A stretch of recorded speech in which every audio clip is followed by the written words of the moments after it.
Hello guys, ఈ వీడియోలో మనం మంచు మనోజ్ అలాగే నారా రోహిత్ బెల్లంకొండ శ్రీనివాస్ ముగ్గురు కాంబినేషన్లో వచ్చిన భైరవ్ మూవీ యొక్క రివ్యూ గురించి మాట్లాడుకుందాం. రివ్యూ గురించి తెలుసుకునే ముందు మన ఛానల్లో మూవీస్ యొక్క రివ్యూకి సంబంధించి అంతేకాకుండా మూవీస్కి సంబంధించి ఏదైనా అప్డేట్స్ వస్తే మాత్రం వెంటనే మన ఛానల్లో వీడియోస్ వస్తాయి. ఆ వీడియోస్ మిస్ కాకుండా ఉండాలి అనుకుంటే మాత్రం మన క్లిక్ ఫిల్మీ ఛానల్ని సబ్స్క్రైబ్ చేసుకోండి. లేట్ చేయకుండా వీడియోని అయితే స్టార్ట్ చేద్దాం. ముందు రివ్యూ విషయానికి వస్తే మూవీ అయితే చూడడానికి పర్లేదు, బాగానే ఉంటుంది. అంటే మరీ ఓవర్ ఎక్స్పెక్ట్ చేయలేం కానీ పర్లేదు, డీసెంట్ మూవీ అని చెప్పుకోవచ్చు. మూవీలో బీజిఎం కానీ లేకపోతే ఈ మూవీలోని యాక్టర్స్ పర్ఫార్మెన్స్ కానీ డీసెంట్ అని చెప్పుకోవచ్చు. ఇది ఒక తమిళ మూవీకి రీమేక్ అని చెప్పుకోవచ్చు.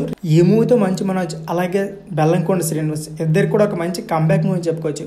మరీ ఎక్స్పెక్ట్ చేయలేం కానీ పర్లేదు, ఒక డీసెంట్ మూవీ అని చెప్పుకోవచ్చు వీళ్ళకి. మూవీ అయితే ఓవరాల్గా గుడ్ అని చెప్పుకోవచ్చు. మరీ ఎక్స్పెక్టేషన్స్ పెంచుకోలేం కానీ ఓకే, వన్ టైం అయితే ఈజీగా వాచ్ చేయొచ్చు. ఈ మూవీలో మెయిన్ ప్లస్ బీజిఎం అలాగే లొకేషన్ సీన్ సెలక్షన్స్ అలాగే కొన్ని షార్ట్స్ ఉంటాయి. ఓకే, ఆ షార్ట్స్ అయితే కొద్దిగా థ్రిల్లింగ్గానే ఉంటాయి. మూవీని చూడొచ్చా అంటే ఓకే, చెప్పాను కదా, వన్ టైం అయితే ఈజీగా చూడొచ్చు. ఫ్రెండ్స్, ఇదే వీడియో. ఈ వీడియో నచ్చితే please like and subscribe my channel. Thank you for watching. ఎప్పటికే మీరు ఒకవేళ భైరవ్ మూవీ చూసి ఉంటే మాత్రం మీకు ఎలా అనిపించిందో కామెంట్ బాక్స్లో కామెంట్ చేసేయండి.